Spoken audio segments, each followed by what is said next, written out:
ದಲಿತ ರೈತ ಸೇನಾ ವತಿಯಿಂದ ಪ್ರತಿಭಟನೆ. ಸಮಾಜ ಕಲ್ಯಾಣ ಇಲಾಖೆ ಜಂಟಿ ನಿರ್ದೇಶಕರ ಮಾತಿಗೆ ಕೆಂಡಾಮಂಡಲವಾದ ಹುಣಸೇನಹಳ್ಳಿ ವೆಂಕಟೇಶ್.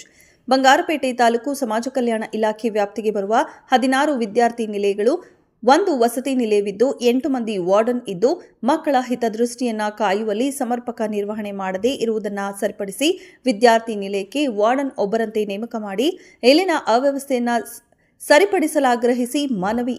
ಬೇಡಿಕೆಗಳು: ಈ ಕೂಡಲೇ ಮಕ್ಕಳ ಹಿತದೃಷ್ಟಿಯಿಂದ ನಿಲಯವಾರು ಒಬ್ಬರಂತೆ ವಾರ್ಡನ್ಗಳನ್ನು ನಿಯೋಜನೆ ಮಾಡಬೇಕು. ಸಹಾಯಕ ನಿರ್ದೇಶಕರ ಪತ್ರವನ್ನು ಈ ಕೂಡಲೇ ಮಾನ್ಯ ಜಂಟಿ ನಿರ್ದೇಶಕರು ಕಾರ್ಯರೂಪಕ್ಕೆ ತಂದು ವಾರ್ಡನ್ಗಳ ವಿರುದ್ಧ ಕ್ರಮ ಕೈಗೊಳ್ಳಬೇಕು.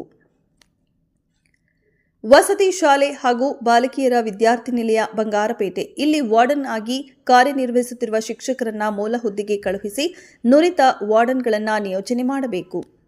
ಉನ್ನತ ವ್ಯಾಸಂಗ ಮಾಡಿರುವ ತಮ್ಮದೇ ಇಲಾಖೆಯಲ್ಲಿ ಅನುಭವವುಳ್ಳ ಪದವೀಧರ ಡಿ ಗ್ರೂಪ್ ನೌಕರರನ್ನ ಹಾಸ್ಟೆಲ್ಗಳ ನಿರ್ವಹಣೆ ಮಾಡಲು ಅವಕಾಶ ಕೊಟ್ಟು ಮಕ್ಕಳ ಭವಿಷ್ಯಕ್ಕೆ ಉತ್ತಮಪಡಿಸಿ ಸಂವಿಧಾನಬದ್ಧ ಸಾಮಾಜಿಕ ನ್ಯಾಯ ದೊರಕಿಸಿಕೊಡಬೇಕು ಹಾಗೂ ಹೊರಗುತ್ತಿಗೆ ನೌಕರರನ್ನ ಕಚೇರಿಗೆ ನಿಯೋಜಿಸಿದ್ದು ಅವರನ್ನ ಈ ಕೂಡಲೇ ಸಂಬಂಧಪಟ್ಟ ವಿದ್ಯಾರ್ಥಿ ನಿಲಯಕ್ಕೆ ಕಳುಹಿಸಿಕೊಡಬೇಕು. ಇನ್ನು ನಿಲಯವಾರು ವಿದ್ಯಾರ್ಥಿಗಳ ಆನ್ಲೈನ್ ದಾಖಲಾತಿಗಳ ಅನುಸಾರವಾಗಿ ಆನ್ಲೈನ್ ಹಾಜರಾತಿಯಂತೆ ಆಹಾರ ಖರೀದಿ ಮಾಡಬೇಕೆಂದು ಸರ್ಕಾರದ ಆದೇಶವಿದ್ದರೂ ಇದನ್ನು ಉಲ್ಲಂಘಿಸಿ ಕಾರ್ಯನಿರ್ವಹಿಸುವ ಅಧಿಕಾರಿಗಳು ವಾರ್ಡನ್ಗಳ ವಿರುದ್ಧ ಕಾನೂನು ಕ್ರಮ ಕೈಗೊಳ್ಳಬೇಕು ಎಂದು ಮನವಿ ನೀಡಿದರು. ಅವಕಾಶ ಇಲ್ಲ. ಮಾಹಿತಿಗೆಲ್ಲ ಮಾಹಿತಿ ಪ್ರಶ್ನೆ ಅಲ್ಲ, ದಾಖಲೆ ಇದೆ ನಮ್ಮ ಹತ್ರ. ಬೇರೆ ತಾಲೂಕುಗಳಲ್ಲಿ ಇರೋದಿಲ್ಲ.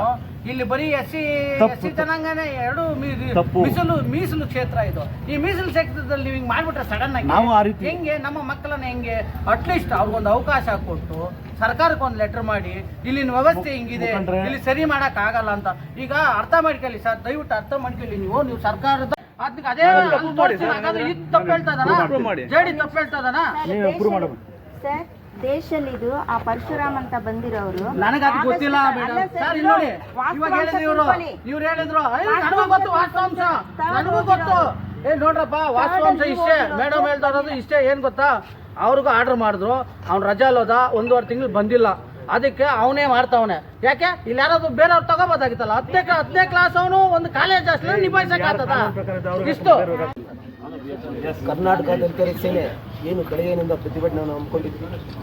ಈ ಪ್ರತಿಭಟನೆಯ ವಿಚಾರವಾಗಿ ಏನು ಜಿಲ್ಲಾ ಸಮಾಜ ಕಲ್ಯಾಣ ಅಧಿಕಾರಿಗಳು ಮತ್ತು ಯುವ ಸಾಹಿತ್ಯ ಮತ್ತು ಸರ್ಕಾರಿ ಸ್ಕೂಲ್ ಅವರ ಸಮ್ಮುಖದಲ್ಲಿ ಇಷ್ಟೊತ್ತು ನಮ್ಮ ರಾಜ್ಯಾಧ್ಯಕ್ಷರು ಏನು ಈ ವಿಚಾರಗಳನ್ನೆಲ್ಲ ಅವರು ಮನದಟ್ಟು ಮಾಡಿದ್ದಾರೆ ಮತ್ತು ನಮ್ಮ ಬೇಡಿಕೆ ಒತ್ತಾಯಗಳನ್ನು ಇವರಲ್ಲಿ ಅಡಕಗೊಳಿಸಿದ್ದಾರೆ. ಈ ಬೇಡಿಕೆ ಒತ್ತಾಯಗಳು ಮತ್ತು ಎಲ್ಲ ನಾವು ಏನು ಬೇಡಿಕೆಗಳು ನಿಂತಿದ್ದೀವೋ ಅದನ್ನು ಕಾರ್ಯರೂಪಕ್ಕೆ ತಂದು ನಮಗೆ ಕರೆಕ್ಟಾಗಿ ನಾವು 15 ದಿನ ಒಳಗೆ ನಮಗೆ ಕಾರ್ಯ ಮಾಡಿಕೊಡಬೇಕಾಗಿ ತಮ್ಮಲ್ಲಿ